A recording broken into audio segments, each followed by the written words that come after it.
তো hello everyone, তোমরা সবাই কেমন আছো? আশা করছি তোমরা অনেক ভালো আছো আর আমিও খুব ভালো আছি। তো দেখো, জ্বর হওয়ার পর মুখে কিন্তু একদমই স্বাদ নেই। তো তোমরাও এটা ট্রাই করতে পারো। আমি কিন্তু আজকে ভাবছিলাম লাউ ডাঁটার ঝোল ভাত করবো।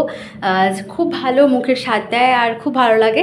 তো দেখো, লাউ ডাঁটার ঝোল ভাত করার জন্য আমি লাউ ডাঁটাগুলো ভালো করে কেটে নিয়ে ওর মধ্যে কাঁচকলা, আলু, বেগুন, পেঁপে সমস্ত রকম সবজি দিয়ে ভালো করে ধুয়ে নিয়ে আমি কিন্তু নুন হলুদ দিয়ে নেড়ে ওতে জিরের গুঁড়ো, ধনের গুঁড়ো, হ্যাঁ, নুন, চিনি সমস্ত কিছু দিয়ে কিন্তু নেড়ে চেড়ে আমি একটু জল ঢেলে দিলাম। আর এইদিকে দেখো, আমি কিন্তু একটু মৌরি গরম জলে ভিজিয়ে রেখেছিলাম। তো ঝোলে মাছ দেওয়ার জন্যে দেখো আমি কী কী, শিঙি মাছ, কই মাছ, আর কই ভোলাটা অবশ্যই ঝোলের জন্য না, ওটা ঝালের জন্য। তো যাই হোক, শিঙি মাছ আর কই মাছটা আমি কিন্তু ঝোলে দেবো। তো সেই জন্য আমি সব কিন্তু ভেজে নিয়েছি। এরপর দেখো, আমি শিলে কিন্তু মৌরিগুলো কিন্তু আমি বেটে নিয়েছি।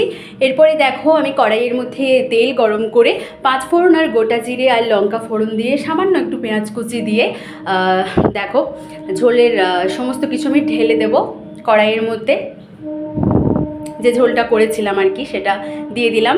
এরপরে ভালো করে নেড়ে চেড়ে সামান্য একটু তবে ফুটবে, জলও তোমরা অ্যাড করতে পারো।